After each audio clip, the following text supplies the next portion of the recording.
Live. I'm going to put you on this screen over here where my cam is.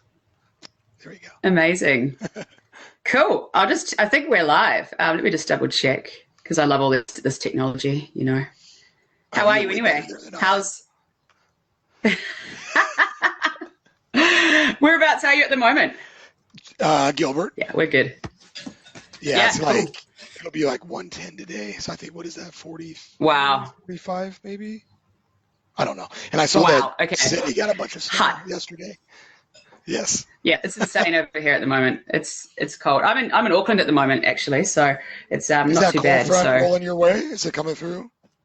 Maybe. We'll see. It's never gets past 0 at the moment, so it's pretty manageable. Auckland kind of has its own weather patterns and systems, like yeah. We've got the ocean. I should have been there this year, my friend. Yeah. Well, next year, hopefully. I'm looking forward to it.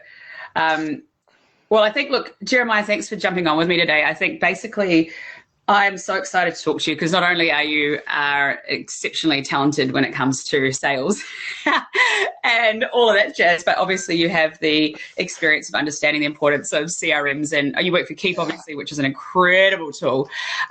So I guess what I wanted to start off today is a lot of people that I've been talking to in the group just don't even really understand what a CRM is. And it might be good just for you to kind of overview that. And then obviously the main thing we want to get out of it is why a CRM is so important to help you close more sales. Great starting question. I think for me, I always have been in CRM. Like my first corporate gig out of college was, here's your CRM and how to use it, and put all the notes in there and don't make any mistakes because we use these notes and we have great culture with CRM.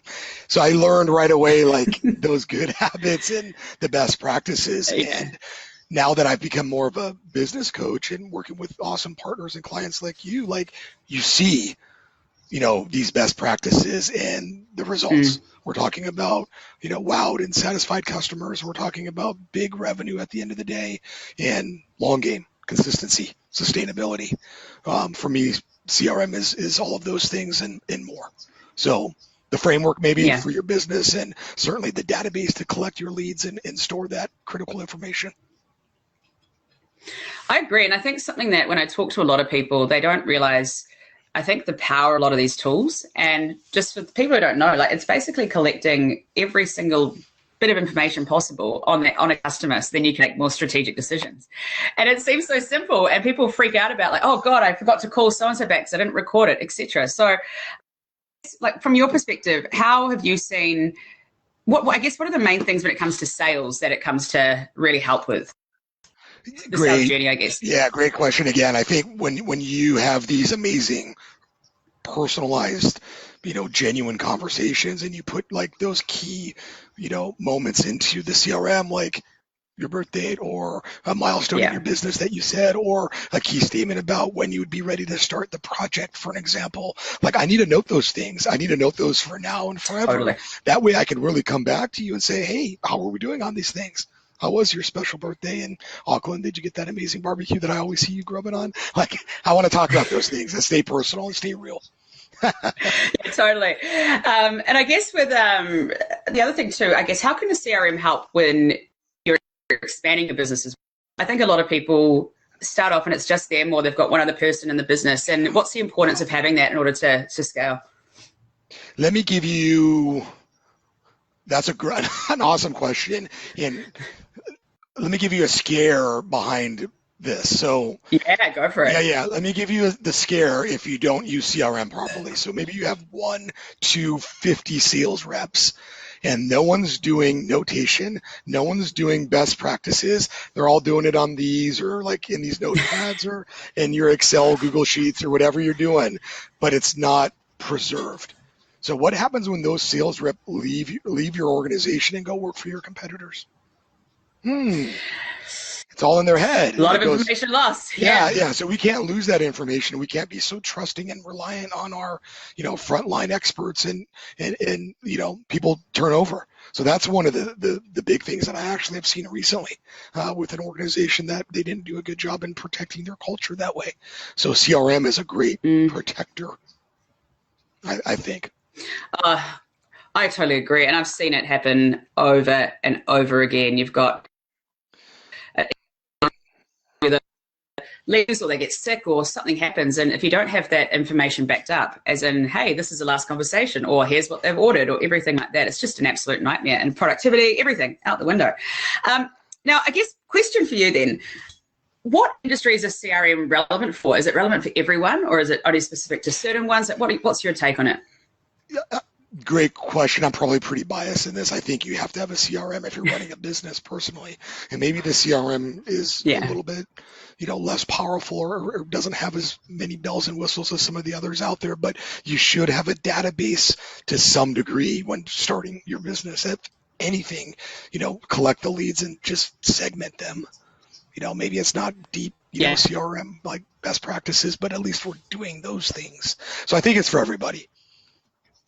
Yeah, I think that's a valid point as well. You just need to segment them. Do you want to talk a bit about what segmentation is? Because that's something I think I've harped on about, but I don't know if everyone actually understands the value of it or what it actually means. Yeah, for sure. A lot of you hear the buzz phrases like monetize your list or the list is monetized, and it like to monetize your list or for your list to really be an asset. Like for you to sell your organization and for your list to be evaluated, financially, like you have to know who's who on that list. You have to be able to go, okay, here's all of my people in Auckland that are customers over the last 90 days, customer value of $10,000+. Like you could get very deep in some of this segmentation, but if you think about the if-then scenarios, like if you know this, then you can do this or approach your customers or your prospects a certain way. That personalized. I love that, and that's it. And I think personalization is. I keep talking about it. It keeps popping up with a lot of different angles when it comes to the marketing side of it. So I guess, do you want to talk about something like? Obviously, use Keep as an example because it's a great tool. But how can you use that data that you've segmented to kind of be more personalized in your marketing using a tool like that, for example?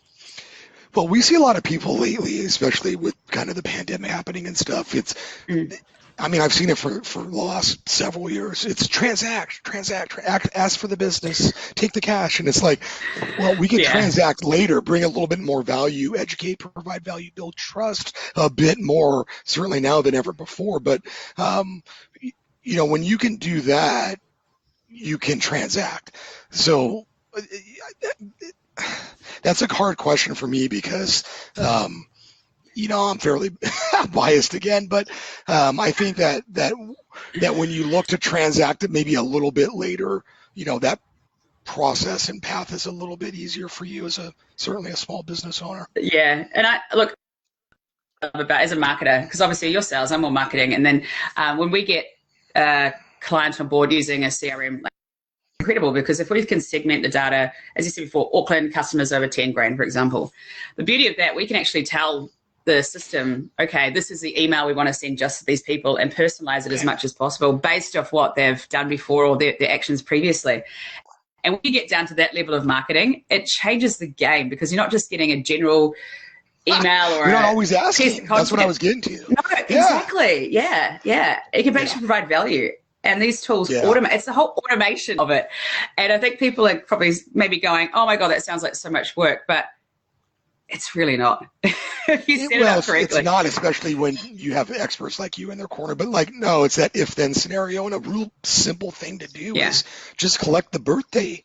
And then we can automate the birthday card send out. And that everybody loves a birthday card. And there's so much more that obviously you can do. But that's a real simple thing to segment just birth dates and start sending birthday cards out. A really cool example is one of our doctors in the States. He's actually an orthodontist. What he would do, like orthodontist, you have braces. So he would calculate, engage, and collect like your favorite candy apple. So when your braces came off, you had a coupon in the mail for your candy apple. Yeah. It was a lot of local business. Cool. Right? I love it. So you would go down to the candy apple shop and pick up your candy apple. Yeah. Yeah. And there was a bit more behind that, like amazing. take a picture and share it on Instagram and, we'll send you a shirt. And he was really pumping it up. But yeah. Yeah, it all comes down just to really personalizing and connecting with people. I think it's the main, and that's going to be the point of difference between you and another competitor in your marketplace. If you have that element of, of just actually caring about your customers, or the perceived, that you are caring more than someone else. It just really makes such a difference. You're spot on, especially now, right? Like, Yeah. that's what people want. They really have to feel that now. They have to feel that now. So we have to go extra and above and beyond to provide that. Yeah, you're spot on. Yeah. So just basically, I would love to know as well, do you want to talk about some of the features of a CRM like Keep? Because I think you've got the sales side where you can start to put in this is my understanding anyway, put in the sales funnel. So at each stage of your process, you can kind of add in a bit of information and kind of take people through that. And then there's the marketing automation side as well. So maybe just talk a bit, I think a lot of people might not even know the power of these tools. So if we get a bit more tactical, that'd be great. Yeah, let me share a little bit there. Good transition. Yeah. Gotcha. Like, so what I wrote a white paper, geez, it must have been 4 or 5 years ago now for LinkedIn, and it's still relevant, because what I spoke about and really what I dug into was how your sales stages, your sales pipeline should be predictable in a revenue scope. Like, you should be able to look at your pipeline and go, here's how much money we have in the pipe today. Each one of these stages has a predictable rate of close, and you could tie revenue to your sales stages, your stage movement. So that's one of my favorite things, more so in Infusionsoft versus Keep. So we have the two product. Yeah. So Infusionsoft is a really strong CRM tool from a stage to stage management depth. Keep, on the other hand, the quick sales tool to drag and drop the sales stage movement. So literally taking your contact record and dragging it to the next stage with automation behind that. So what sales automation is, if you went to the next stage, then it would alert, obviously, the next slew of activities for the rep, as well as the automation to take over. It could be a task created for a 3-day follow-up with an email that went out on the 4th day, followed by the invoice on the 5th day. You look really technical there, or keep it super simple. It's that if-then, for your buyer in their journey. So we're not really slamming the buyer into our cycle and our sales process. We're understanding their buyer's journey, and we're giving them what they need at each stage all the way through. Yeah. So, I mean, just high level there, like the drag and the drop in the Keep platform is really cool. And it's also the fact, like, when I talk to clients about what the benefits are of having something like this, it's the fact, would you rather your salesperson be spending more face-to-face time or more time on the phone talking to people, or doing admin? And this is basically effectively taking away the admin, and how many hours people spend on that, God knows. It's horrendous sometimes, but that's the beauty of something like this, is that you want your business to be represented more by your people rather than them sitting doing invoices or emails or follow-ups, when it can be automated. That's how I see it. On. I'm much more effective when I'm freed up that way. I can make more money for the company. I'm a happier employee. The culture is intact and sustained. It's the whole picture when you talk to it. Yeah, completely. Because something I've learned, most salespeople tend to be a bit more people rather than the admin people at the back. So, and if you want things actually done, get it all automated. I think it's the main thing. Yeah, keep them moving. I think one other thing, I guess, really is, that's kind of more the process we've talked about is more kind of a service-based model. But can CRMs be used for people selling products online or e-com or anything like that? It should be tied to an e-commerce model, because e-commerce is segmentation fest. Like, you can segment buying behaviors or lack thereof, especially lack thereof. Like, a real simple campaign that I love for e-commerce is the abandoned cart campaign. Automatic, like when you get to the cart and you're abandoned your purchase, like that campaign takes over and says, why? Was it us? Was it you? Do you need a coupon? Like, don't, stay with us. So that extra bit of follow-up, prodding, whatever you want to call it, for an e-commerce model that doesn't have a bunch of reps behind that sale or that activity, beautiful. Yeah. A must almost. Yeah, completely. Today. Yeah. Totally agree. And I think it's really about thinking, and this is where, we as a marketing agency kind of work with clients, is really considering where you could provide value at each stage of the sales process or after. And this is where the CRM marketing would have gaps and does a lot of it for you. So it takes away so much heavy lifting. And I love that. All All right, young man, what's one final thing you want to tell us today? Because I'm very conscious you've got a barbecue in 43 degrees to go to. So hot here on a Sunday, friends. We got a couple of people coming over for a barbecue. We're being mindful of what's happening, but we still need to be social a little bit. We're humans. Yeah. I get it. I think, guys, hunker down. Like, this is interesting times that we're in. Like, we've never been in these uncharted waters, but doing the CRM activities, doing life cycle marketing, working on your business right now, getting really in tune with your buyer, your customer. Those are all the things that we should be doing, because when the dust settles, the people that did those things, are going to be standing strong and ready to go. Yeah, and some of us are going to be sitting back and needing to adjust still. But don't be that person. Be like Kaitija, be ready to go. I totally agree. And I keep saying this. It's like, this is the time to really dig deep, create your marketing strategy, do all this stuff, because people who aren't, you're just not going to catch up. Thank you for saying that. And that was not prepped, by the way. That was his own accord. Well, and it's thank you. You're so spot on with that, though. It's like, don't be on your heels, guys. Be on your toes right now. Be moving. Be working on your business as much as possible. I agree. Well, thank you, my love, and so good to chat to you. Have a wonderful time. Yes, amazing. I'm waiting for my hat. Oh, I'm sending you a couple of things. Thank you. Yes, okay. You will witness this. This is good. Enjoy time with the family. Look after your bubba, and we'll talk to you soon. Thank you so much. You are my friend. Thank you.